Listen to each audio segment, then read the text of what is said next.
Studios presents the More Better Narrative podcast. This is episode 96 with BJ McMurtry and Jesse Annell.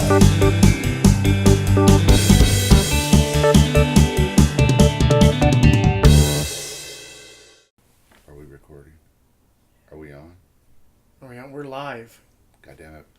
God damn it. I'm BJ McMurtry. Oh, I'm Jesse Annell. And we were just talking about Game of Thrones and how I should read the books and or listen to the audiobook.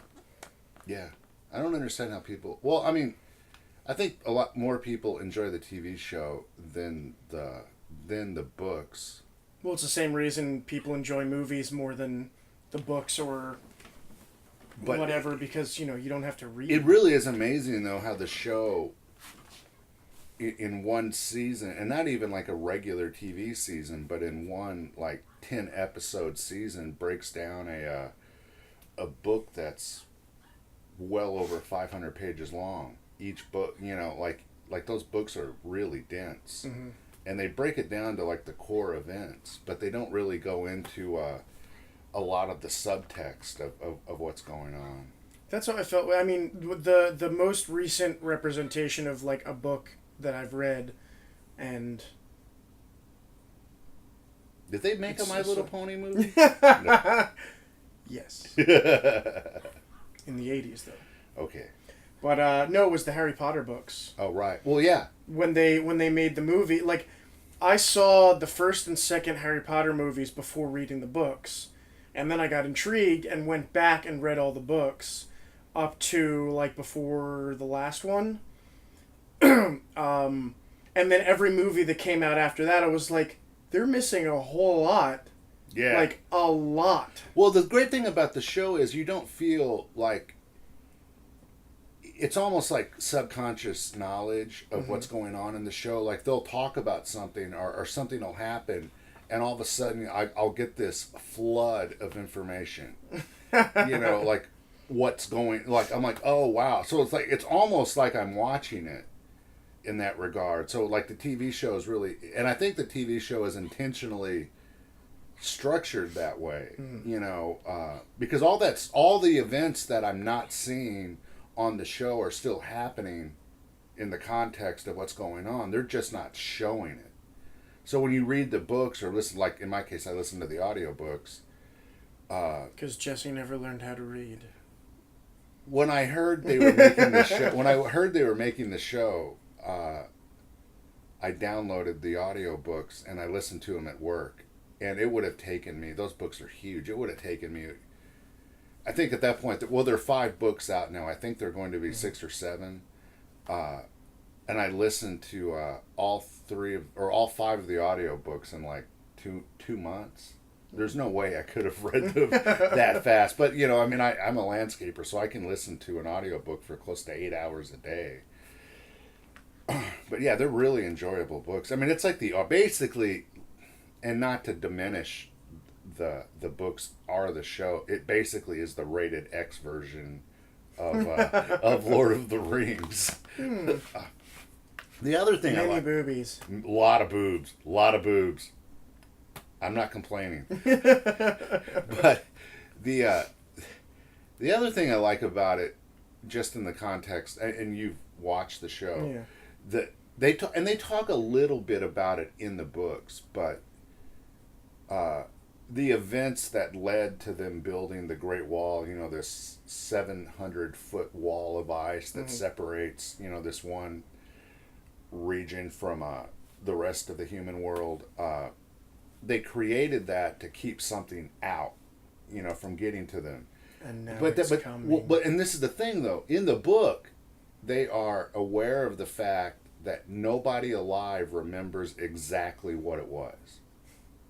And they talk about the White Walkers, the zombie dudes on the other side of the wall are just a symptom of the evil, that's causing that to happen. But nobody alive, and this is, in the book, and this is the one thing about the book I don't like. They talk about this as 7,000 years in the past. And apparently this happened 7,000 years ago and they have had no technological, Advancements. I mean, this is like longer than our civilization has been alive, And yet they do not have cell phones yet. Yeah, they don't have anything, I mean, but they talk about like this event happened 7,000 years ago, and nobody around in the context of the present day of the books or the show remembers what it was. And what they do remember, they don't even believe is real. Like, no one in the books believes that the White Walkers or the zombie dudes are real until they see them. As a matter of fact, there was a funny thing in the show when that one guy that got exiled from King's Landing, the captain of the guard guy, was like, I don't believe in giants. There's literally a giant right down there riding on a woolly mammoth. Like, you can look at him. He's right there. I don't believe in giants. No, you just turn your head. Like, there he is. And then I like, too, like, when you do, in the show, when you do see something supernatural, it's done so nonchalantly. Like, you're almost like, wait, what was that? Like, oh, like that was something blatantly supernatural. And whenever anybody in the show sees something supernatural, they almost don't even know how to react to it. I mean, they react to it in the same way we react to that. To that. We're just like, oh, okay, moving on. Yeah, did not see that. Like in the way that they talk about, like the one character has the dragons and stuff. Like no one even for a long time in the books, no one even believes that's real. Like they don't believe like. The last dragons died like 300 years ago, and it's just so far removed in their history that they don't even factor it into the equation. Like the one guy, Tywin Lannister, says dragons don't win wars, armies win wars. And he says that a dragon hasn't won a war in like 300 years for a king. And so they don't even factor that into their strategy, how to fight a dragon. So when this chick eventually shows up with these dragons, they're just screwed. But, it's... Well, and then she has to answer to... Have you gotten to the most recent, like... Are you up to the current, like, season end of the... If season 4 was the last season, yes. There might be spoilers there. Oh, they're going to be, yeah. Where she locks up the dragons? Yes. Okay. But I love that, like, it's not just like, oh, we have dragons, here we go. It's actually like, oh, we have dragons, and they're starting to kill our people. Yeah. Like, for food. And the dude brings in his daughter or something, and it's just like a husk of person. It's like this blackened, just bones. Yeah, it's a good show, and if you're into that kind of stuff, it's probably one of the top 2 or 3 fantasy books ever written in terms of like a long running series. Like I think the pinnacle, and we've talked about this a little bit. Like there was an author that writes really good fantasy stuff that me and Mark are a fan of, Michael Moorcock.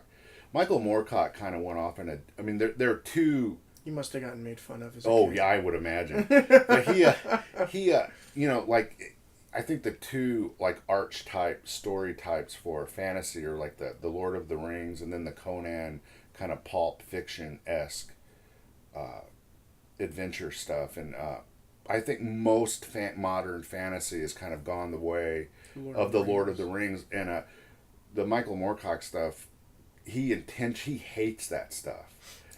So he's one of the few like modern fantasy writers that writes in a very blatant Conan-esque hero-centric, quest or, style of writing, very reminiscent of like each chapter ends with like a cliffhanger, in the way like a pulp fiction thing would, and it's really.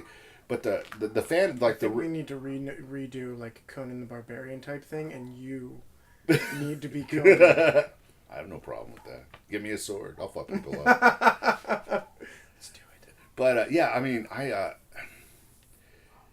the thing I like about like Game of Thrones though is just like how they deal, and they even did this a little bit in the show, and this is one of the reasons I'm convinced that they thought that they could do the show, is a lot of the things that they talk about, like, you know, building up to this major battle, like even in the books they don't show the battles, you know, they'll show you everything leading up to it. And then the aftermath. But they don't actually talk about like the actual battle, and that's really interesting the way that the way that they handle it. You kind of like are initially like, oh, I really wanted to know what happened, but then you find out what happens, like dealing with the aftermath of it, and then the first thing that really kind of hooked, because I was starting to like, this is getting a little boring in the first book. Mm-hmm. Spoiler. When they cut Ned Stark's head off in the book, I was like, whoa. Because that's who you kind of assume is the main character. Is the main character of the series. And I think that was even like, I didn't get that spoiler from anybody, but I remember when I first said to somebody that I wanted to start watching Game of Thrones, and by then they were already like 2 seasons in, so I was like, oh, I'm going to check this out. And they were just like, just don't get attached to any of the characters because you will be sad. Well, and this is the other thing though that's really interesting in the book. In terms of what you're saying, on the flip side to that, you start to see by book 5 and books 4 and 5, and you're starting to see it a little bit if you're paying attention in the show, who the main characters are.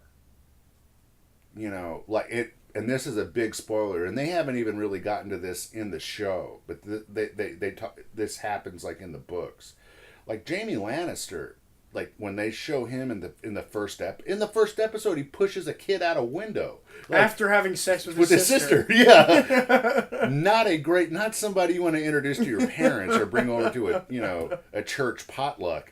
You know, this is a bad dude. But through the course of the books, you kind of, like when he has that... You kind of start to like him. Well, not only do you start to like him, but you start to realize why he's the way he is. You know, because like when he kills... And this doesn't happen in the books, but this is referred to in the books as something that happened like 20 years prior to the books. When he kills the Mad King... The Kingslayer. Everyone thinks of him as an asshole. You know, even the people that were fighting that king go, this guy's an oath breaker. He pledged to defend this king, and he stabbed this king in the back.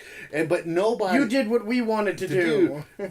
But you weren't supposed to. But so everyone kind of refers to him as being an asshole and starts to treat him like an asshole. So instead of explaining, but he's so proud, he never explains. He only explains to one person, even in the books, like why he did what he did. He did what he did because he was about to blow the whole city up, and he really was bothered. And this is something like if he had ever, which didn't in one of the seasons, didn't somebody else try to do that again? Well, they referred to it, yeah. Well, and then if he had ever sat down with, and Ned Stark hated Jaime Lannister. If he had ever sat down with Ned Stark and they had a heart-to-heart about it, he was really bothered because the Mad King killed Ned Stark's older brother and father, and he was really bothered by what the Mad King had done to Ned Stark's father. And that was a big motivation for him killing the Mad King. Because that's when he first realized, oh, this guy's out of his fucking mind. And then when the Mad King says, bring me your father's head, and after you do that, I'm going to blow this whole city up. The Mad King turns around and Jaime Lannister just cuts him down and then cuts his throat. And then right after that, Ned Stark walks in and sees the king on the floor, and everyone starts treating Jaime Lannister like he's this oath breaker, and they call him the Kingslayer, and they just start treating him like an asshole. So Jaime Lannister's like, well, if you're going to treat me like an asshole, I'm just going to be an asshole.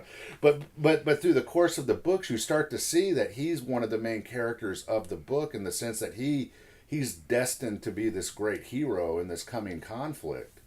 And you start to see like the one daughter, Arya, who's like a minor character in the beginning, like she's going to be like the shit, by the time the series... Matter of fact, they may have to have a whole nother series of books just about her character, because she's, she starts to become, when she goes to Bravos and starts training to be an assassin, spoiler, they haven't even gotten to that in the TV show, so go fuck yourselves. When she starts, training to be an assassin and stuff, she starts to get really badass. And, and like the Jon Snow character, like, he's just like in the beginning, he's like this throwaway character, like, Ned Stark's bastard. Well, and you think that his brother, the Robb Stark, is going to be the main hero, and you're like, he has all these great plans. Didn't really work out for Robb. But yeah, we should talk about Sherlock too. I've only seen the first episode of the new season. Well, I want to talk about that. I want to talk about that first episode because that's specifically what I want to talk about. Because in the second season, at the end of the second season, Sherlock dies. Like, he's dead. And then they brought him back in the third, in the first episode. Mm-hmm. And I really liked how... Did they ever show how exactly he did it? I can't That's remember. what I found was really interesting about... They showed, like, multiple scenarios of how it could go down, but I don't remember... No, they never did. They never actually showed how matter of fact, when somebody... The one time what happened was he jumps off a building and lands on the ground and is dead in the second season. And then it was like a 2-year gap between season 2 and season 3. And when they talked about, like, oh, we're going to have a season 3 of Sherlock Holmes, everyone was like, well, you killed him. And there was all this speculation on how they were going to bring him back in the context of the show. And I really liked how the show dealt with... Wasn't he just like he attended his funeral, didn't he? Well, yeah, but they showed that was the last scene in the in the last episode of season 2, so you knew he wasn't dead, but you were like, well, how did they? Yeah. So like there was all this build up to like, well, now I'm finally going to find out how he faked his death, and they didn't tell you, but they told you multiple ways that he could have. Well, they didn't tell you in the best possible way. Like, I did not feel robbed. But matter of fact, I after I thought about it, like, if they had actually definitively said this is how he did it, I think I would have been a little bit more disappointed than I was in how they actually handled it, because they had all of these different people, like all these characters in the show, throwing these random scenarios out on how he could have done it. And then the one time when somebody in the show actually asked him, well, how did you do that? He looked around and goes, doesn't really matter. It doesn't, like, at this point, does it really matter? But I'm convinced, like, that there's, if you watch those, which I haven't, I've only watched it the one time, but I think if you go back and watch that episode again, you can kind of maybe figure out how he did do it. Because I think that one scenario, and it may have even been the one that he told, which he later kind of laughed at as being absurd, but I think that one was probably the one that was like staged just for Watson. Yeah, but I think that one was probably like the more, because like, and they even pointed it out in a couple of those scenarios, there is no way he could have faked it without that one doctor being in on it, like that female doctor that's infatuated with him. There's no way he could have faked his own death without her on one level or another being aware of what was going on. But yeah, I thought it was really interesting how they handled that by not telling you how he did it. And then in the end, like, I didn't feel robbed. Like, I did want to know. Like, that was why I was watching that episode, was to find out how he did that. And then they didn't tell you, and I thought that was a really interesting and artful way to handle that. I like that show. It's a good show. I'm going to have to continue watching that. You watch that? There's another good show. Well, it's by the same guy that created did the reimagining of Sherlock, but and I don't know if it's still on. It used to be on Netflix, but it's called Jekyll, and it's like a modern retelling in the same Jekyll? And it's really, really. I didn't like the ending, but everything right up to the ending I thought was pretty cool. And it that guy is kind of a genius, who did that show. But I really like Sherlock. I think Sherlock, some of the episodes are way better than others, especially in season 2. There are a couple of weak episodes, But there were a couple that I sort of like watched as I was doing something else, and then certain parts would get my attention, and others would just be like, okay, I'm just not gonna bother. But it's a pretty good show. I mean, like, and the general concept of how, like, Sherlock Holmes is in a modern environment and how they thought about each aspect. Like, they really knew the material from the original books, and they really, like, well, if Sherlock Holmes was alive today, how would that dude function? And he'd almost be like autistic. Yeah. Like, like like for that guy to function at that level of intelligence, like he'd be like weird. Like not normal. Which is one of the they fully, I think, embodied that, where it's just like, this dude, as entertaining as it is to watch this, I don't think I'd actually want to hang out with him. No, he's a dick. Like, and he's horrible to his friends.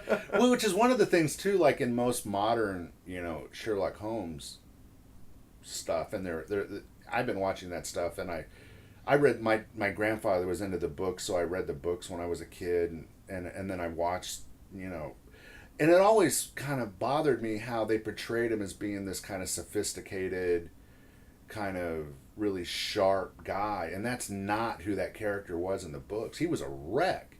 Like the reason, and this is one of the things I like in the show, the reason he has, Dr. Watson, is he needs Dr. Watson to take care of him. Like he's like incapable of taking care of himself. Like he needs that guy there, or that character there, not just for, companionship. He needs that dude to do his grocery shopping, take care of his laundry, clean the apartment. Like, he can't do any of that stuff. And so he's really, so like when you see like and even the Robert Downey Jr. version of Sherlock, which is the most modern equivalent of that, they kind of portray him as being this kind of quirky dude. No, he's not quirky. He's fucking insane. Like, he can't function socially. There's a great movie that it's really one of my favorite movies. I think Bill Pullman played this character, but it's called The Zero Effect. It's with I think I've seen part of that. It's a great movie, but it really is a good modern version of like Sherlock Holmes, like a Sherlock Holmes type character, because they like this guy Daryl Zero is this private investigator, and when he's not on a case, he literally is incapable of leaving his apartment. He can't function socially. He can't have a conversation with people. He is like he's like agoraphobic. He's just a wreck of a person. As soon as he gets a case, he can take on the persona that he needs to solve the case. And then like Ben Stiller plays like the Dr. Watson character, where he comes in and like is hired by this guy to literally like take care of him. Like, he can't, like, I need you to take care of my shit. Have you ever seen the show Monk?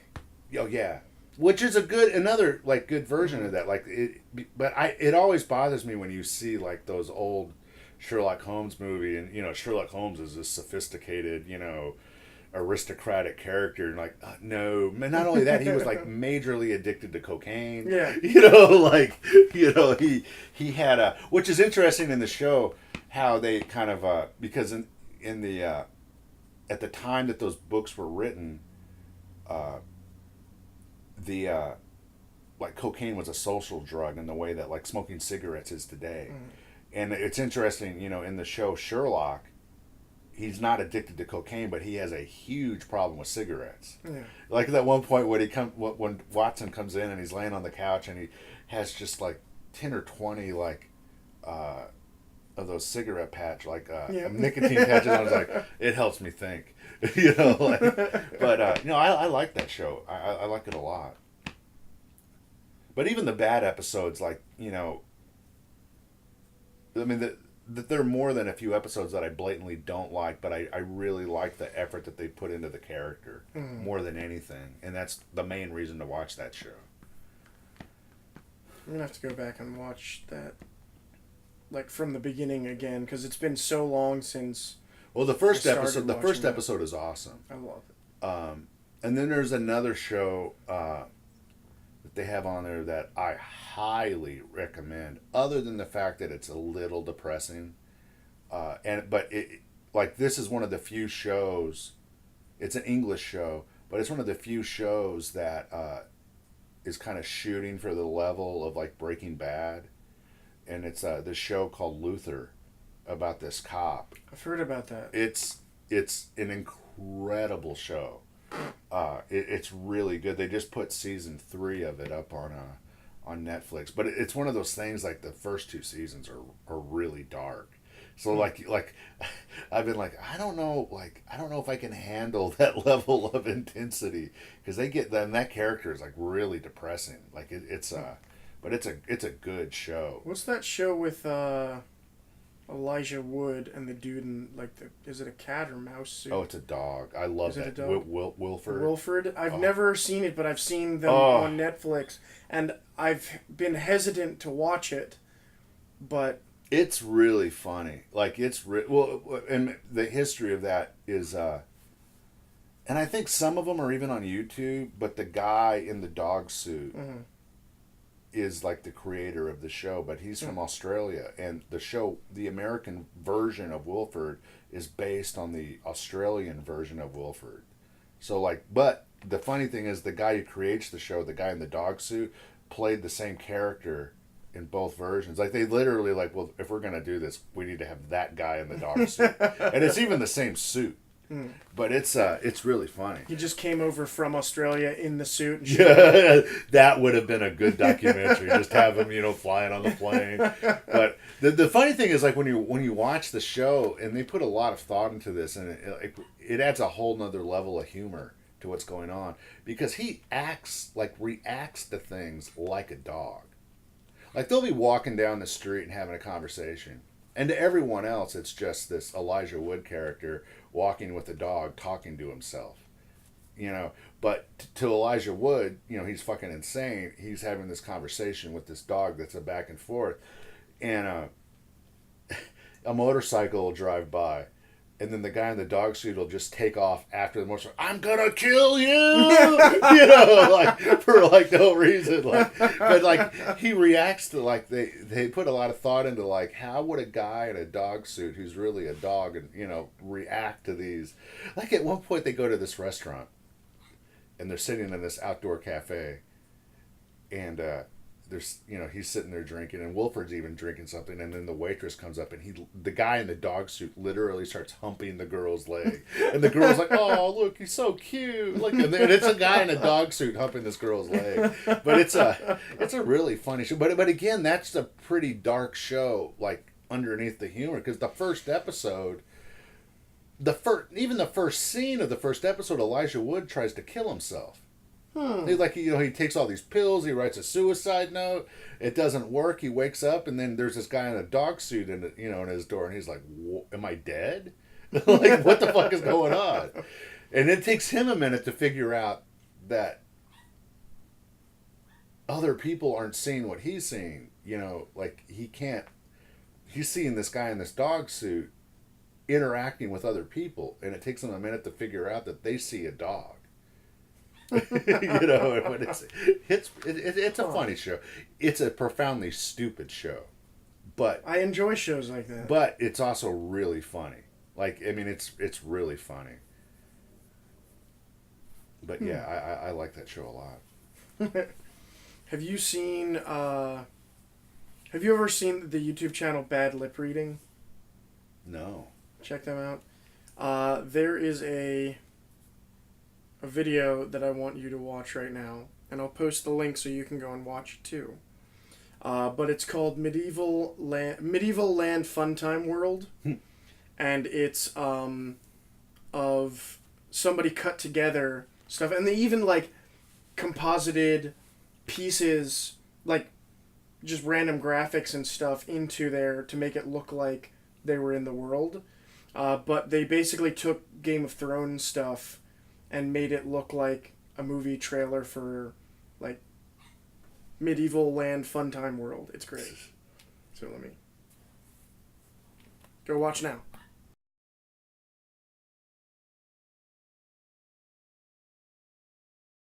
So that was Medieval Funtime World. I hope you actually went and watched it instead of just continuing on. I want to see that movie. Profoundly bad.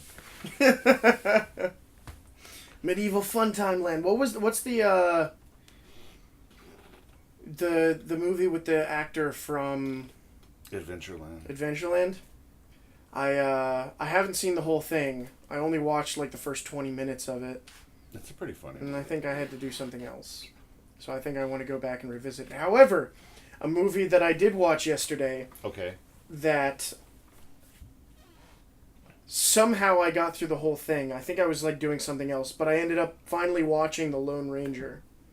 The new one? Yeah. Okay. The one with the dude from the Facebook movie and Johnny Depp. It was bad. I heard it was bad. It was. I don't know how you could fuck that up though. I mean, you'd have to consciously fuck that movie Well, up. the whole thing it was weird because it starts out with like a kid walking through a museum, and he comes along, like the I think it was like the native savage or something was the placard, and it's Johnny Depp in old Indian dude makeup, and he starts and the kid looks like he's dressed like the Lone Ranger, and he basically starts telling him the story of the movie you're going to be watching. So every once in a while you're watching the movie and something happens and it breaks and goes back to this kid being like, wait, how did this happen? Is it in the modern time? Or is it in the present day of the kid talking to Tonto in this like museum type thing looks like it's closer to modern day. I don't know if it is modern day. But modern day. Sorry. Sweet. It looks like it's closer than the rest of the movie, because the rest of the movie is like Old West, the way the Lone Ranger was, and it takes place when they're building the railroad across the country. Does it talk about like how, because in the original stuff, the reason he was able to do that stuff was because he was funding their efforts with the way that he had the silver bullets and stuff, like was because he had found he had a silver mine that he had found, and he was able to like become this vigilante character, like a Batman, but and that was basically like he. Well, this is. It seems like they have. I've never read anything or seen anything from the original Lone Ranger, so everything was completely new to me. But now you telling me this seems like they have all the elements in place, but they sort of just jumbled it up. What happens is the history that they tell of Tonto was that, and he's constantly feeding this weird dead bird on his head, which in some instances seems like it's alive and does stuff. So you don't know whether it's alive or dead at any point in the movie. In the original thing, or the original story, he like the Lone Ranger is like a ranger, like a Texas Ranger, and he gets killed, or him and his men get killed, but he's not dead. He's just really fucked up, and Tonto, this Indian guy, finds him and nurses him back to health, and he. And through the course of that, like, he discovers this silver mine and kind of becomes rich. Like, he's, like, independently wealthy. And he starts making the silver bullets. And there's something else symbolic about that in the terms of, like, who killed him. And he, or who fucked him up and killed his friends. And then he puts on the mask and... goes out and basically kills the dudes that fucked him up. And he puts the mask on because he wants to become this kind of like... He wants to he wants to stay dead. Well, yeah, he wants to stay dead. He doesn't want people to know that he's alive, and he wants to just scare the shit out of people. Like in the same way that Batman, like, he wants like something symbolic to, he doesn't want to be a dude. He wants to be like a symbol of justice, and the Lone Ranger is like this, almost like And in the original stories, like they kind of like the people like that he goes after perceive him as like being a ghost, like this kind of supernatural-esque character, and so he's really able to exploit that, because that and the thing about it is, like in the original stories, that makes people flinch when they're going up against him, like initially, because like if you keep hearing stories about this like supernatural dude and you turn around and you're a bad guy and you see that dude standing there, you're gonna be like, what? And that gives him like an edge over people that he's fighting. What happened in this is that you eventually find out that what happened with Tonto is that these two dudes were like sick or something. So Tonto, as a kid, brought them back to his village, nursed them back to health, and then they found silver in the river and asked Tonto where the silver came, like where the river started. And they give him this pocket watch as trade. So he shows them, and they find the silver mine, and they basically blow up the entrance to the silver mine so they can keep it and come back later to find it. And then they obliterate the entire village with the exception of Tonto. Like, burn it to the ground, kill everyone. And so Tonto then, like, they even kill his bird that he's like, what with? So he ends up painting his face and puts the bird on his head and basically just wanders around, eventually trying to seek vengeance on these two guys. Then it's in like the setting of the story time.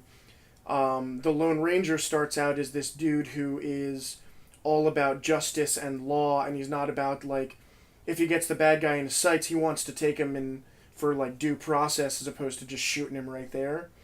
Pussy. Yeah, pretty much. But he ends up becoming a marshal and going out with his brother and all of his men to go after this one bad dude. And all of them end up dying, except he takes, like, a shot in the shoulder and then passes out.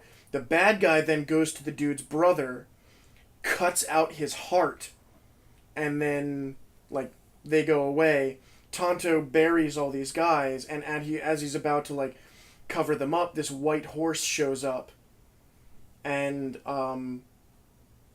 picks the one brother, and Tonto keeps going, like, no, this one, I want this one to be woken up, this one I want to be alive. This is the one that I want to help me on my journey.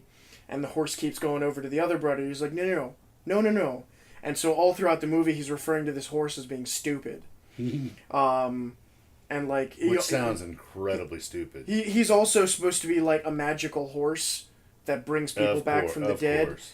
And that's a great plot device. But the other thing is the fact that they don't explain if the horse is really magical or not, except it'll do all these crazy jumps and, like, they'll be like trying to escape. I think they were escaping out the roof of a barn because it was on fire. They got up there and randomly the horse was just on the roof there to greet them. But then, like, he dons the mask, which I can't remember exactly how the mask came to be, but it was something like it was part of his brother's uniform that Tonto, like, pulled out, and it happened to be like the piece of leather that was around where the brother got shot, and when they pulled it out, it just happened to be like two perfect eye holes that he very convenient then put on his head. And all throughout the movie, they're making fun of him for wearing the mask. Like, the dude shows up, starts firing, and they go through, and they're just like, why is he wearing a mask? Because it's not like it's weird because they're not like, oh, he's the ghost, we're intimidated kind of thing. It's a ranger that we ended up not being able to kill. Why is he wearing a mask? And it takes them till the end of the movie to realize who it is. Hence the mask. Yeah, exactly. But by then it's too late.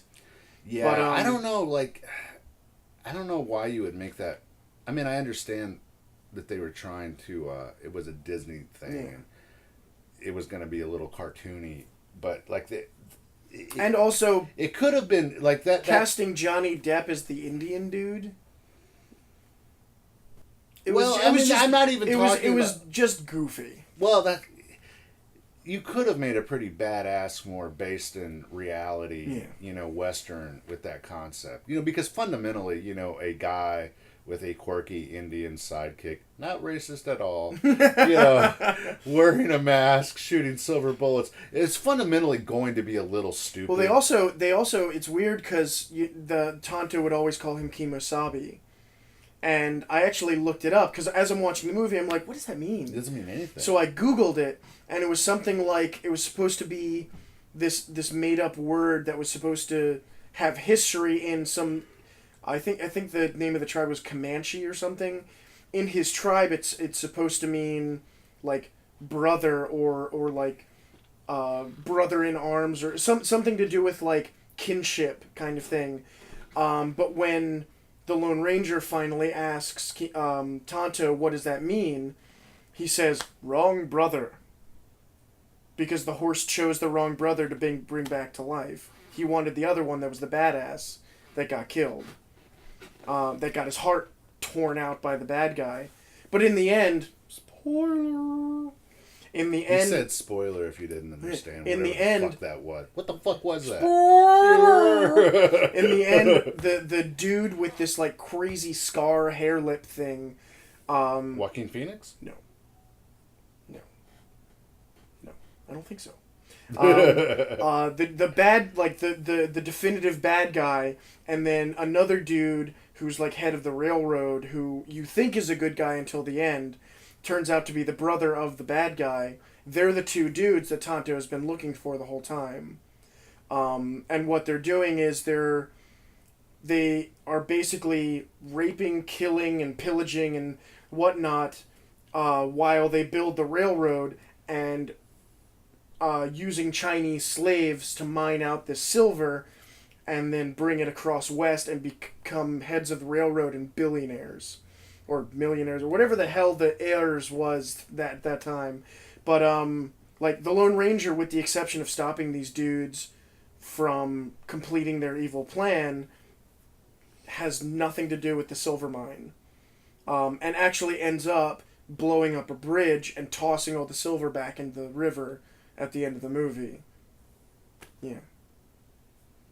And then Tonto ends up getting a new watch that is supposed to be presented to the Lone Ranger dude, but when he opens it up, it's just like bird feed, and then he's just like, you know what? I don't need to be a ranger. I'm going to be an outlaw. See you later, guys. What? Yeah, exactly. Like, I can't explain it any different than that. That's exactly what happens. I watched a profoundly bad movie the other day. He even the wife of his brother, who's now dead and has a crush on, even passes her up to now continue to be an outlaw. And he's like, you could go out west because the trains are working now. And she's like, no, we're going to stay here. This is our home. You could come live with us. And he's like, no, I got to be an outlaw.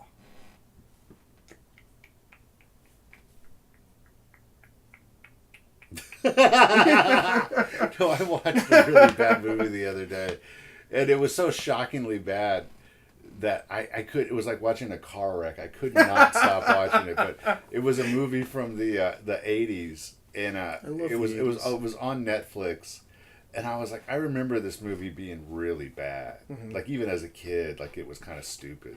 And but that movie with Chuck Norris, Delta Force. Yeah, dude, that movie is the beginning of that movie makes no sense. Like it's supposed to be based on when the first time anybody even heard the words Delta Force is in the Iran hostage crisis. And in real life, when that helicopter crashed and killed everyone on the helicopter.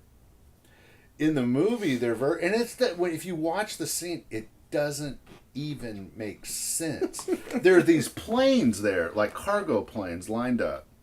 There's a helicopter there's like a couple of helicopters on the ground. One of the helicopters, not landing, but is on the ground, just blows up.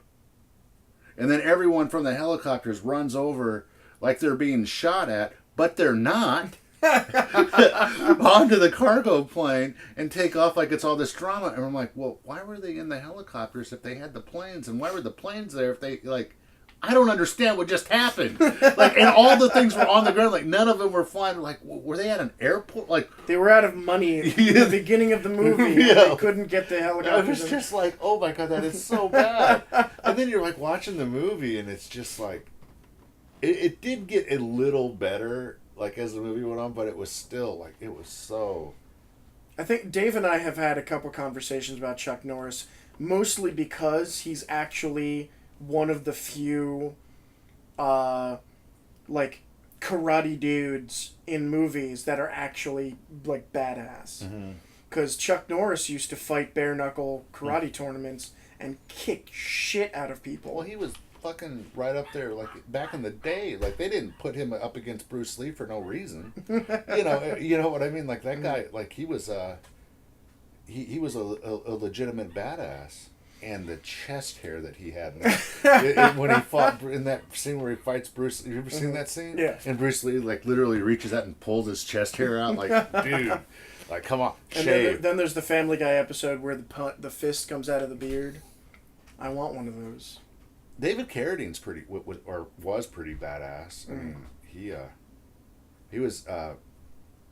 They actually had that fight scene together, Chuck Norris and David Carradine in Lone Wolf McCade, I think the movie's called. That's a pretty good movie. And then there's that movie Sidekicks. Oh. Where he imagines Chuck Norris is fighting with him the whole time, till the end at the tournament where he actually gets to meet Chuck Norris. Which is the fucked up thing about that movie is literally a commercial for Chuck Norris. like it's like it literally like a product placement movie for Chuck Norris. I mean, there's the movie, and it's a blatant ripoff. Imagine the Karate Kid, where the Karate Kid has an invisible friend named Chuck Norris. That's in placement of Miyagi. Right, and that's how that movie had to have been pitched. Because somebody had to... All right, the Karate Kid's big right now, but we can't do another Chinese dude. What can we do? Chuck Norris! All right, great, but we don't want to be... What if Chuck Norris wasn't really there? What if Chuck Norris was inspiring him in his mind, but then at the end, he meets Chuck Norris? Boom! What are we going to call it? Well, I don't think I'm on enough cocaine. I don't think I'm on enough cocaine to really absorb this idea. What can you call a movie like that? Oh, well, I mean, he's dreaming Chuck Norris. You can be like Chuck Norris dreams. No. That's too stupid. What if we go with what is he to Chuck Norris? I mean, is he the main guy? Is he like Chuck Norris's sidekicks? You know, because he kicks. Oh! Yeah. And that's our time. I'm BJ McMurtry. I'm Jesse and Alan. This has been horrifying. Stop that! You're making my eyes bleed again. Ah! Thank you for listening to the More Better Narrative podcast. Find us at mbnpodcast.com or on iTunes. For more information, visit us on Twitter or Facebook at mbnpodcast.com or email us at morebetternarrative@gmail.com.